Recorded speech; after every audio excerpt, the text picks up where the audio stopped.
மறைந்த முன்னாள் முதலமைச்சர் ஜெயலலிதாவின் 8ஆம் ஆண்டு நினைவு தினத்தை முன்னிட்டு சட்டசபை எதிர்க்கட்சி தலைவரான எடப்பாடி பழனிசாமி மெரினா கடற்கரையில் உள்ள ஜெயலலிதாவின் நினைவிடத்தில் மரியாதை செலுத்தி வருகிறார். இது தொடர்பான முழு விவரங்களுடன் இணைகிறார் நமது செய்தியாளர் தாரணி.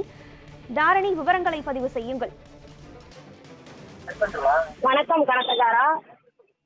மறைந்த முன்னாள் முதலமைச்சர் ஜெயலலிதாவின் நினைவிடத்தையொட்டி சென்னையில் உள்ள அவரது நினைவிடத்தில் மெரினா கடற்கரையில் உள்ள அவரது நினைவிடத்தில் அதிமுக பொதுச் செயலாளர் எடப்பாடி பழனிசாமி அஞ்சலி செலுத்தி வருகிறார். அங்குள்ள எம்ஜிஆர் சிலைக்கும் அவருடைய நினைவிடத்திற்கும் அஞ்சலி செலுத்திய பின்னர் தற்பொழுது அம்மாவினுடைய நினைவிடத்திற்கும் அவரது உருவப்படத்திற்கும் அஞ்சலி செலுத்தி வருகிறார்.